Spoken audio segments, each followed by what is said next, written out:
It's another race week again, the 11th of the season, the 6th of the Euro Summer Series, and the very last race before they split up for the long summer break. I'm talking about the Hungaroring in Budapest at the iconic Hungarian Grand Prix. Now, the lack of straight at the Hungaroring often sees it compared to a karting circuit, of which the resemblance is uncanny.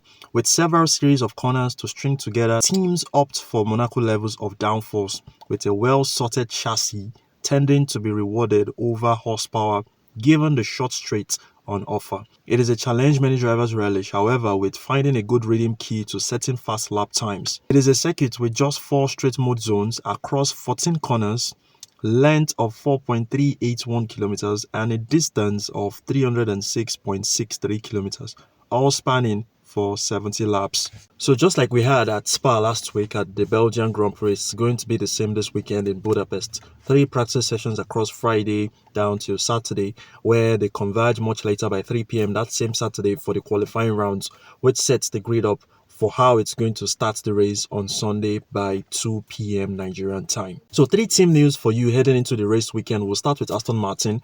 For those who have followed the regular season and also started the season from the preseason testing, you know that this team has had a whole lot of struggles with their car, most especially the new engine they deployed this season from Honda.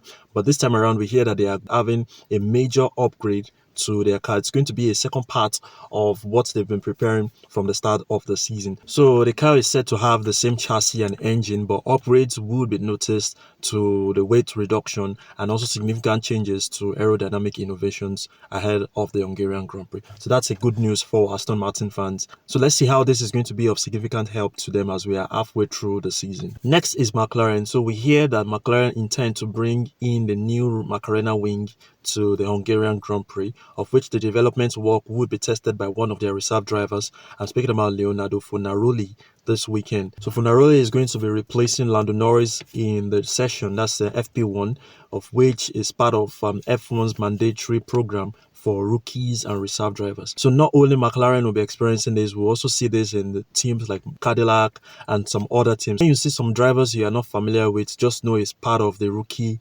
program that F1 has for each team in Formula 1. So lastly is about Racing Bulls. So their new upgrade package, which they brought at last week's Spa race for just one of their drivers, is set to return this weekend. So last week we saw that Arvid Lindblad, the only rookie of the season, had a new upgrade to his car, which made him qualify ahead of his teammates, talking about Liam Lawson, and also finished ahead of this same teammate in 9th position, of which the teammate finished in 12th. But this weekend, Liam Lawson is set to also have that upgrade to his own car. So whether both drivers will have both upgrades to the car or just one driver, just like we saw last week, we don't know yet. But Liam Lawson's car is set to be deployed with the new upgrade package that Arvid had last week in Spa. So let's see how that works out for the Racing Bulls. These are 2 drivers who have been impressive so far for the Racing Bulls. They finished in back-to-back points in some of the races that we've seen this season. You just have to give it up for these drivers. So look out for these 3 teams this weekend.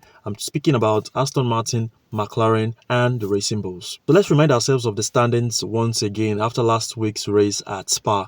Kimi Antonelli leads the pack with 204 points, a 45-point gap to Lewis Hamilton, who usurped George Russell into 2nd place, and George finds himself in 3rd after his DNF in Belgium. So the team standings, it's still the Mercedes leading the pack and command the lead with 358 points, a 73-point gap to 2nd place Ferrari. So it's a battle of the Mercedes and the Ferraris. Let me know your thoughts and comments ahead of this weekend's race in Hungary, and who are your likely winners? Who do you think is going to be taking pole and winning the race at the end of the day? That's on Sunday. And I'll see you in my next video where we get to talk about and review everything we've seen from Friday down till Sunday. So do also have for yourself a great time. Cheers.